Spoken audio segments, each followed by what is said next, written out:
സ്തോത്രം. നമുക്ക് ദൈവം സംസാരിക്കുന്ന ഭാഷ കർത്താവ് തന്നിട്ടുണ്ടോ? അപ്പോൾ ദൈവത്തോട് സംസാരിച്ചുകൊണ്ടിരുന്നാൽ നമുക്ക് ഉറക്കം വരത്തില്ല. അല്ലല്ലോ?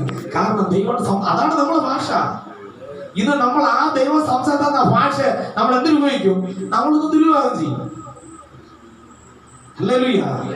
അത് ദുരുപയോഗം ചെയ്തുകൊണ്ട് ഈ ലോകത്തിന്റെ ആനന്ദത്തിലേക്ക് നടപ്പാനിടയായിത്തീരും. ഹല്ലേലൂയ. ഞാൻ അനുഭവിച്ചത് കൊണ്ടും എന്നെ ചിലർ പഠിപ്പിച്ചത് കൊണ്ടും ആ പഠിപ്പിക്കൽ ഒന്ന് സത്യസുവിശേഷം അല്ല എന്ന് മനസ്സിലാക്കിയത് കൊണ്ടും എനിക്കിത് ശക്തമായിട്ട് ദൈവം വിളിച്ചു പറയാനിടയായിത്തീരും. ആനന്ദമേറും നിൻ ജീവകാലം മറയും ഒരു നിഴൽ പോലെ. സ്തോത്രം. ഹല്ലേലൂയ. നമ്മളൊക്കെ ജീവിതകാലം ഒരു നിഴൽ പോലെ അങ്ങ് മറയുവാനിടയായിത്തീരും. സ്തോത്രം. ഹല്ലേലൂയ. ഇത് ഞാൻ പറയേണ്ട കാരണം ഇന്ന് അനേക ദൈവദാസന്മാർ അവർ ആനന്ദകരമായി നയിപ്പാൻ അവർ ആഗ്രഹിക്കുന്നുണ്ട്.